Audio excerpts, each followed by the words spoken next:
Pipigla si kuya.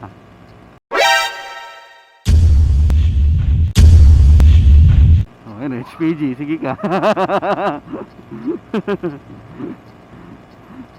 Meron na agad ano sa'yo.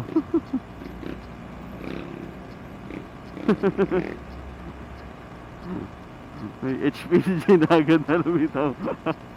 Yari ka kagad oh. Nawala, hindi na tumuloy si kuya.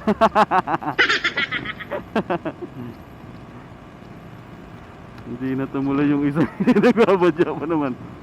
Nagbabadya pa naman siyang umalis. Ay, kumawala. Ayun na, ayun na.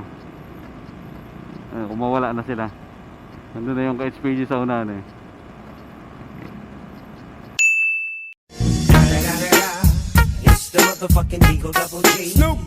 Ayun na, ayun na. Tuloy na siya. Pinalampas ng HPG ha, ano ha. Diskarte si kuya. Nice, nice one, nice one. Ride safe lang palagi, ride safe.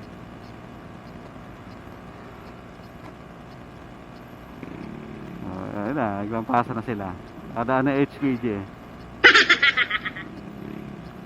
Siyempre, ride safe lang palagi. So, ngayon ay anniversary ng pagtataas niyan ng EDSA busway penalty.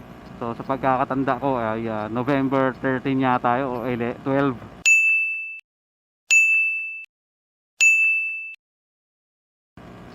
Ng 2023. So, from 1K, tinaas nila to 5K, first offense, second offense, 10K, third offense, 20K, ganan.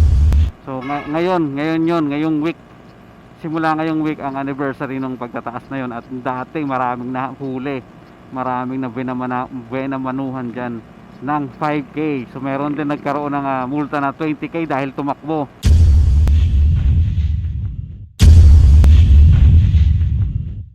So ngayon November 2023 2024. So ride safe lang palagi, alerto. Siyempre kalmado lang lagi sa mga biyahe. Good morning. Good morning. Bisyo. Okay.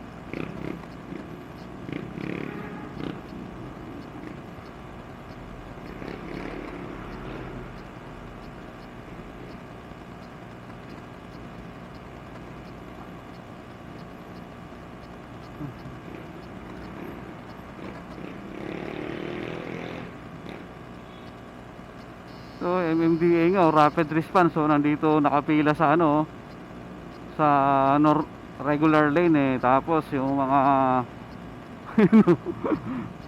ginagawa express lane.